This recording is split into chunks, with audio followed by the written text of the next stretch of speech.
Okay, I've got the belt. I'm using a homebrew belt that I made. We'll kind of doing a little test on that one too, experimenting and see if that works. And the way I like to do this is I saw this on a Japanese website.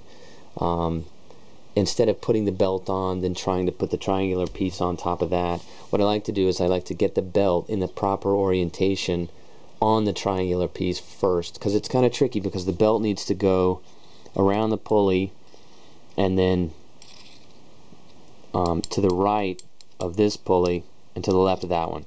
So what I do is I put the belt in, I hope you can see that, it's kind of to the right of that one, and then I put it like this, and I'm going to get a piece of tape.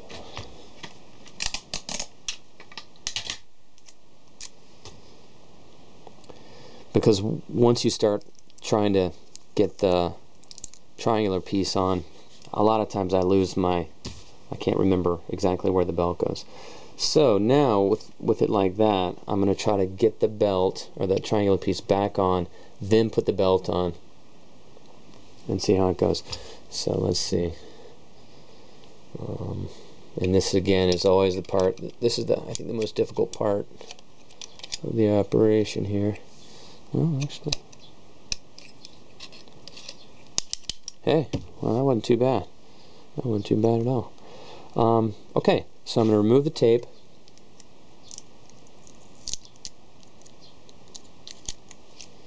Put that right there. I like to go small pulley first if I can. Let's hope I didn't screw up my belt there. Okay. Maybe I won't be able to go small pulley first.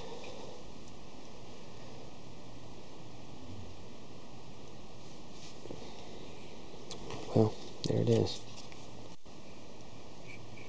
And you want to kind of look from the rear, make sure the belt is on. Okay. And again, this is my homebrew belt. It's kind of an experiment to see if that's going to work too. Wow, okay, that wasn't too bad. So what I'm going to do now is put the 3 long screws back in, and then put the board back down, and then with just the bare drive I may run a quick test and see what happens. Usually when you put the belt on and you put it back together, it'll throw a bunch of different errors, 22, 27, whatever, just pick your number. It's going to throw a bunch of errors, and usually you've got to calibrate it.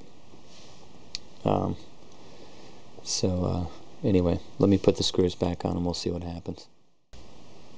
Okay, so what I did was I put the 3 screws back on the board, turned it over, and I plugged it into the power, just connected right here, and then I gave it a little power and hooked it up to the Famicom.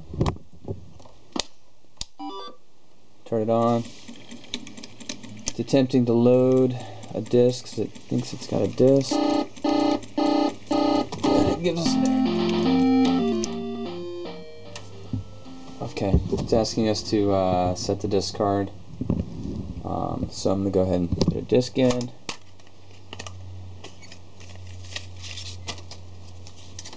And I'm probably going to air around, make sure I get side A. And it is spinning, which is a good sign.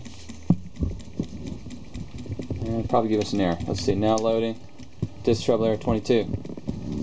Yep, that's typical. It is spinning. Well, that's a good sign. So, pull that one out. I always like to run a few tests. So I'll throw another disk in. And let's see what happens here. And now loading.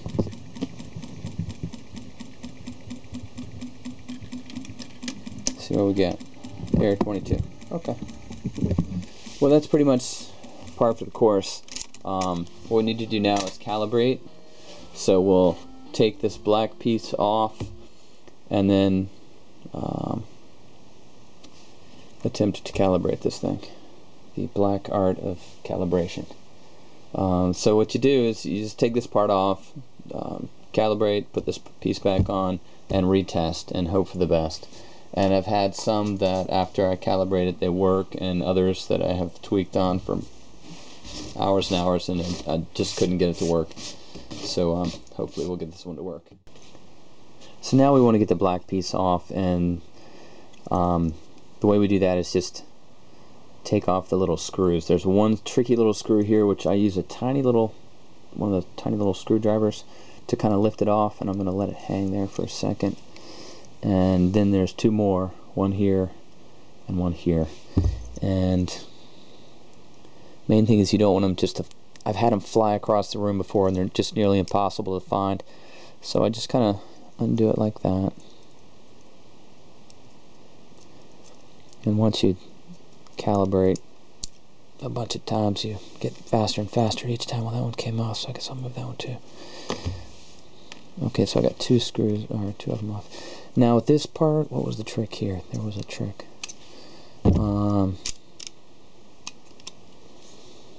You have to, let me see, am I in there? You gotta pull that little lever there, and then kind of just pull up, move this part that way. Hang on, come back a little bit, move that part right about there. Then just lift off. And hopefully it will come off, but something's got me. What's got me? Oh, didn't take that part into consideration. Well, hang on.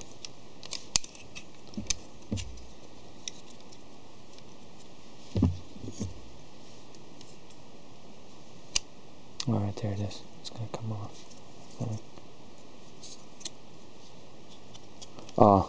This part here needs to, this little flap needs to come up too. Okay, so that part came off. Now, this is the critical part here, the spindle. And I'm using the excellent instructions from FamicomDiskSystem.com. There's great instructions there. I'm also using instructions from gamers-hi.seesaw.net. Those instructions are in Japanese, so I'm running with two different sets of instructions. But basically what we got to do now with the calibration is you're going to move the spindle down to its lowest point, and when it's at its lowest point you're going to hear a click, and at that point we'll adjust this, and I'll show you that in just a second. Okay, so now what we're going to do is we're going to move this piece down here, and once it's going to come down pretty quick and then make a clicking noise. Once it makes that clicking noise, we're going to stop, and then we're going to adjust this and make this flat part kind of facing this way. So in order to do that, what you do is you just put your finger here and you just move it very carefully that way. And I'm going to turn it up so we can see what's going on with the spindle. So now you can see the spindle. Now see the spindle jump down, and it just made that click. So I'm going to stop there. And that was kind of happened all. And hang on, I'm going to run it through one more time, just because that kind of caught me by surprise. And my little finger's going to die. So I'm just spinning it around and around, and it slowly kind of moves up. Meanwhile, my finger's dying. I need to change fingers. Okay, so it's coming all the way up to the top. I hope you can see that.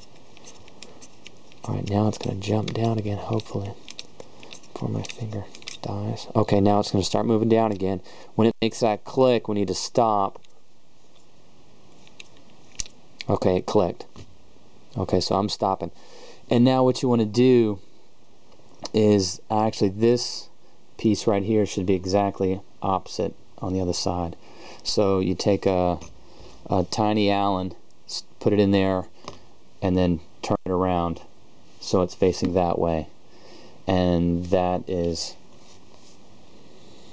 the spindle adjustment, I guess that's called. Spindle hub alignment. That's what it is, spindle hub alignment. From the Famicom Disk System.com tutorials. Really great tutorial. Definitely before you do this, I would suggest head to famicomdisksystem.com and print out the tutorials. I have printed them out, all 14 pages. Really, really great stuff there. So I'm gonna get the Allen wrench, and that is a tiny one, and loosen it, and then very carefully turn it around so that this part here is actually just 180 degrees the other way, and then tighten it down, and then we'll put the black piece back on, test it again.